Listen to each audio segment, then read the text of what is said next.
Big changes are coming to the way we enter Europe. From October the 12th, 2025, the EU is rolling out a brand new border system. And if you're a UK passport holder, this definitely affects you. This system will replace the old-fashioned passport stamps, which makes me a little bit sad, to be honest with you, but could also mean queues, fingerprints, and a bit of confusion, unless you're prepared. So stick around because I'll break down exactly what's changing and what you need to know before your next trip. What exactly is EES? The Entry Exit System, or EES as it is commonly going to be called, is a new EU-wide digital border control system. Instead of stamping passports, it will automatically track the movement of non-EU nationals, like UK travellers, in and out of the Schengen area. And it's designed to improve Schengen border security, clamp down on illegal immigration, and also improve border processing efficiency. And think of it like the UK e-gates, but with a twist. On your first entry, you'll need to register 4 fingerprints and have your photo taken, but children under 12 won't need to do this. When does the EES system come into effect? The EES will start on the 12th of October 2025, but not everywhere at once. It'll be phased in at airports, train terminals and ports across Europe with a full rollout by April 2026. But individual countries do have the ability to roll back the system if it's causing significant delays at airports and ports.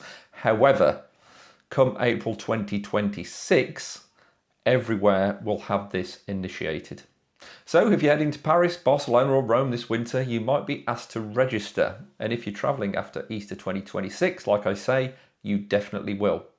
So top tip, arrive early than usual for your crossing or your flight, at least during those first few months. And I'm not saying that there are definitely going to be delays, but there is a strong possibility that there will be.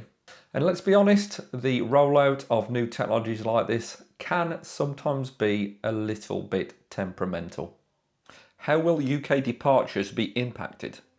And if you're travelling to the EU from Dover on the Eurostar or by Le Shuttle, you'll actually need to go through these new biometric checks before boarding the train.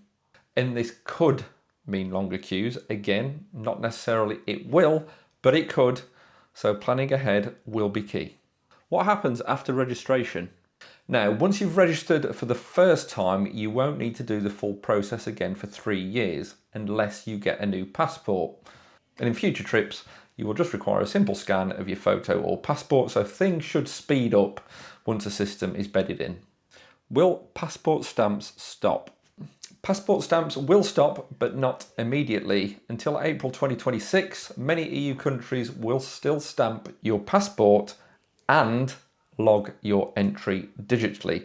And it's all part of the transition. After April, passport stamps will go away and everything will be completely digital. What's next? ETIAS is coming soon. Now don't confuse the EES with ETIAS or ETIAS. That's another change coming, but that's in late 2026. ETIAS is a paid travel authorization. It's a bit like the US ESTA and it'll cost around €20. That's not active yet, so just for now, focus on the EES biometric registration. What should I actually do?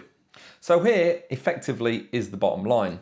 If you're traveling to Europe after the 12th of October, get ready for a new process. Give yourself more time, especially at ports or Eurostar, and don't be surprised if you're asked for fingerprints. So let me know your thoughts in the comments. Do you think the EES is good? Do you think it's bad? Are you not particularly bothered? And just drop any questions in the comments below. And if you can't be bothered with any of that malarkey and fancy going to somewhere different like North Africa, check out this video here where we all went on an EasyJet all-inclusive holiday to Morocco. And with that, I will leave it with you. Please do like, subscribe and all that gubbins, as I say, if you found the video useful. And I shall catch you all very soon in the next one. Bye for now.